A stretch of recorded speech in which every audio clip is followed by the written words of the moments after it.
राम। जय श्रीमन नारायण। जय गौ माता। जय गोपाल।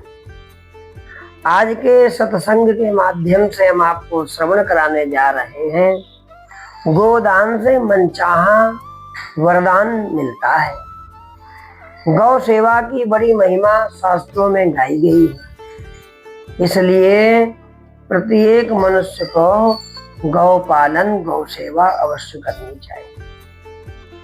हमारे चैनल से भी ना जुड़े हो तो सबसे पहले हमारे चैनल से जुड़ जाइए, क्योंकि आज गौ माता की विषय में हम आपको बताने जा रहे हैं। महाभारत के अनुशासन पर्व में दाना नाम अपि सर्वेषां गवां दानं प्रशस्यते। गावः श्रेष्ठाः पवित्राश्च पावनं ये तदुत्तमम्। सभी दानों में गोदान अधिक प्रशंसनीय है, क्योंकि गौएं श्रेष्ठ और पवित्र हैं, पवित्र करती हैं। गोपालन, गोरक्षा और गोदान भारत की सनातन संस्कृति में श्रेष्ठतम पावन कर्तव्य है। भगवान श्री कृष्ण के अवतार का मुख्य संदेश भी गोपालन और गोरक्षा ही है। गोदान का बहुत भारी महत्व है। भीष्म पितामह ने युधिष्ठिर जी से कहा, राजन, गोदान से बड़ा कोई दान नहीं। गोदान से समस्त कुल का उद्धार हो जाता है।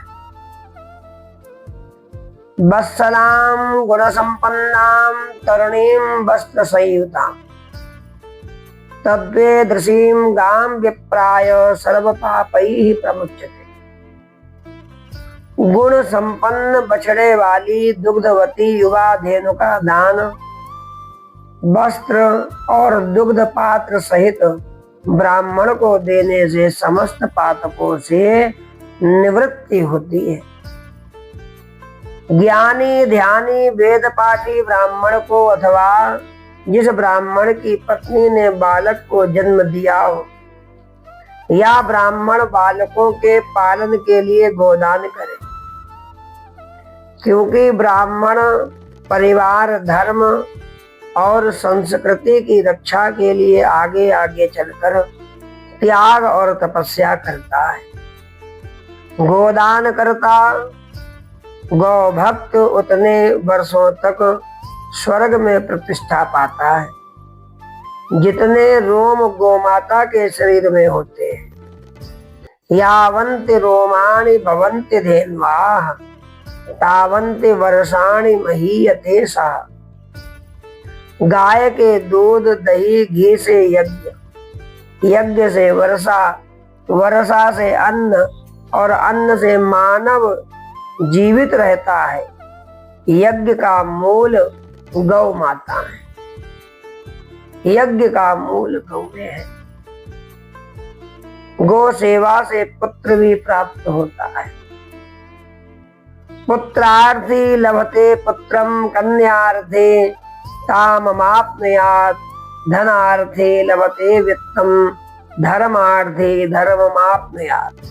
विद्यार्थी चाप्नुयात् विद्याम सुखार्थी प्राप्नुयात् सुखम। एक बार सूर्यवंशी राजा दिलीप पुत्र कामना लेकर कुलगुरु वशिष्ठ के पास गए तो उन्होंने राजा से आश्रम की नंदनी नाम की गाय की सेवा करने का आदेश दिया। राजा ने नंदनी की सेवा बहुत दिनों तक की। एक दिन राजा ने देखा नंदनी को एक शेर ने दबा रखा है। राजा ने धनुष पर तीर चढ़ाया तो बाण अंगूठे से चिपक गया। सिंह ने कहा, कि मैं पार्वती जी की आज्ञा से इस जगह आए पशु को पकड़ लेता हूं, तुम इसे नहीं छुड़वा सकते। तब राजा ने प्रार्थना की कि आप नंदनी को छोड़ दें, बदले में मेरा शरीर प्राप्त करें। तब सिंह ने कहा तो अपना सिर नीचा करो। राजा शीश झुकाए बैठे रहे। बहुत देर में सिर उठाकर देखा कि सिंह वहां नहीं था, पर नंदनी खड़ी थी। उसके थनों से दूध टपक रहा था। गौ सेवा करते हुए राजा दिलीप को पुत्रवान भव का आशीर्वाद मिला। पुत्र रघु का जन्म हुआ। उसी रघुकुल में राम ने अवतार लिया। गौ सेवा से वरदान मिला। ये गौ सेवा की महिमा है। गौ सेवा और गौ रक्षा। हमारे वेद पुराण गौ रक्षा और गौ भक्त की कथाओं से भरे हुए हैं। समुद्र मंथन से निकली कामधेनु देवताओं के लिए वरदान सिद्ध हुई। ब्रह्मा जी ने कपिला और सुरभि गौएं उत्पन्न की। शिव की दृष्टि पड़ने से उनके अनेक रूप हो गए। पापाक्रांत पृथ्वी गौ का रूप धारण करके ही श्री विष्णु जी के पास जाती है। नंदी को भगवान शिव सदा साथ रखते हैं। हमारे प्राचीन वैदिक राष्ट्रगान में दोग्धी धेनुर बोढ़ांड वान गाय के दुधारू होने की प्रार्थना की है। राजा को उसका गुरु गौ ब्राह्मण हिताय च, गौ ब्राह्मण की रक्षा के लिए राजगद्दी पर बैठता है। गौ ब्राह्मण की रक्षा के लिए राजगद्दी पर बैठाता है। ऋषि जमदग्नि की गाय को बलात् ले जाने वाले सहस्रबाहु से गो रक्षा के लिए ही परशुराम जी ने परशु उठाया था। गोदान की परंपरा और महत्व। कन्यादान के समय मधुपर्क खिलाकर कन्यादान के साथ गोदान करने की और वर के द्वारा भार्या प्रतिग्रह के बाद गोदान की भारत की प्राचीन परंपरा है।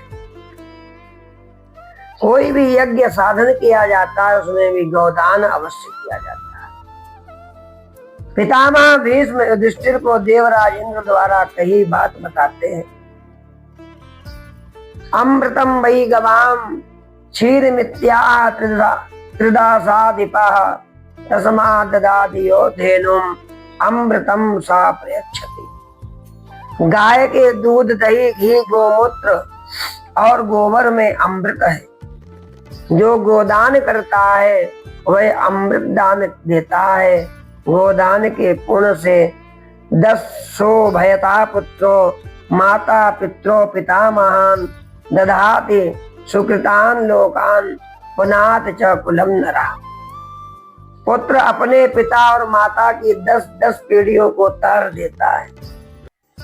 जो व्यक्ति जीवन में एक बार भी गोदान करता है, मृत्यु के बाद बैतरणी पार करते समय वह गाय वहां तैयार मिलती है, जिसकी पवित्र पूंछ पकड़कर जीव बैतरणी नदी को पार कर लेता है।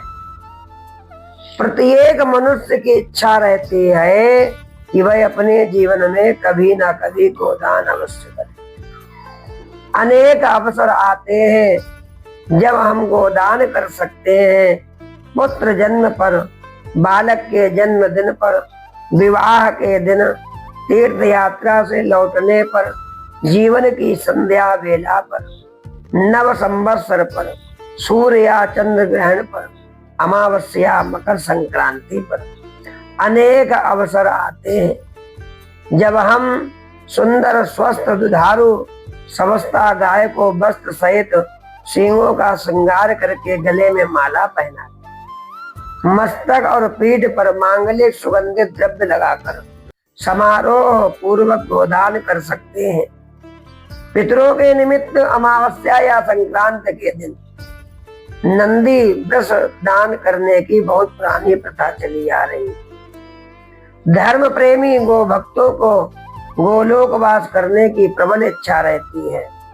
गो भक्त कहता है, गावो ममाकृतो नित्यम गावः पृष्ठच्च एव च, गावो में सर्वतश्चैव गवाम् मध्ये वसाम्यहम्। इसलिए गौदान की बड़ी महिमा है। सब लोगों को जीवन में गौदान अवश्य एक बार कम से कम करना चाहिए। गौ सेवा अवश्य करनी चाहिए। जय गौ माता, जय गोपाल, नमः पार्वती पते, हर हर महादेव।